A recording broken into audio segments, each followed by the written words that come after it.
You don't have to live in the mountains to have a great ski day on the slopes. Mary Jane Ogle is going to take us to some of her favorite destinations because she knows all the hot spots in Denver, Colorado to make this happen. Let's take a look. Every year, thousands of people move to the Denver metro area to be close to world-renowned ski resorts. Even if you don't ski, there's something for everyone at the resorts. Today, I'm going to give you an inside look at what a day in the life of a skier in Colorado is like. Spring skiing and winter skiing are very different.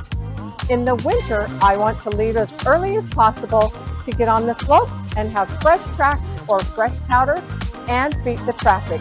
In the spring, I can leave a little later, so there's less traffic and the sun can soften the snow. Let's get on the road. Coming out of Denver, you go up I-70 and you can do a day trip of one of 8 resorts. Most locals have the Icon or Epic Season Pass.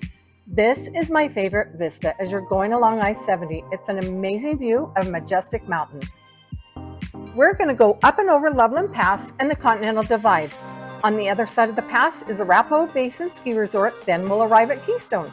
Keystone has 20 lifts, over 3,000 acres of skiable terrain, 139 trails, 3 peaks, and 5 bowls. Time to go skiing at Keystone. We're starting our day at the River Run Base. We'll take the River Run gondola to the top of Durkin Mountain, then we'll go to North Peak, and then to Outback. Do you know there's a new lift for access to the Bergman and Erickson Bowls? From the top of Durkin Mountain, we could take the Outpost gondola to get to North Peak, but we'll ski down Mozart to get to the base and Labonte's cabin where they have freshly smoked barbecue and fun in the sun. Jeff and I have skied together for 45 years. We taught our 4 kids to ski and they're teaching their kids. I taught skiing for 2 years at Keystone, so it has a special place in my heart. From the top of North Peak, we're heading to the Outback. I love this view of the Black Forest. And check out this bluebird day of skiing.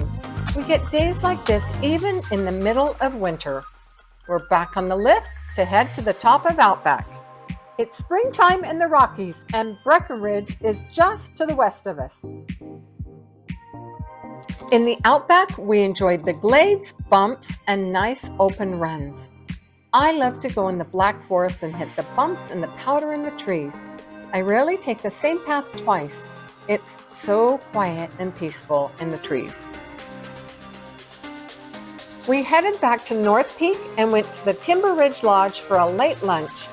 They have a great selection and friendly staff from all over the world. It's not crowded in the late afternoon, and I love the 2-story fireplace. It's a great place to rest towards the end of the day. We had a great day skiing, but it's time to go home. I have never had a bad day on the slopes. If you want to move to the mountains or buy a short-term rental, let me know. I've partnered with an amazing agent for over 10 years. It's important to work with someone who knows the values and ins and outs of mountain properties. Don't forget to stop at Mountaintop Cookie Shop. They have a great variety of fresh cookies. We'll go home on I-70 and go under the Continental Divide.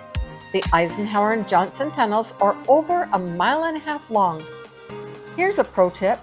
Call Bojo's Pizza when you get out of the tunnel. By the time you get to Idaho Springs, your pizza will be ready. On the other side of the tunnel is Loveland Ski Resort. You can ski on the top of the Continental Divide. In Idaho Springs, we love Tommy Knocker's root beer and Bojo's Pizza. We'd love to sit down at Bojo's and enjoy the eclectic restaurant, but today's a grab-and-go day. Don't forget the honey for your crust. I enjoyed sharing my ski day with you. Let me know if you want to set an appointment to meet up on the lift. We had a great day on the slopes and the drive home went well. There was not much traffic. And I still have time to catch up on emails and phone calls. And best of all, it's really nice to sleep in my own bed. You truly can have it all when you live in the Denver metro area.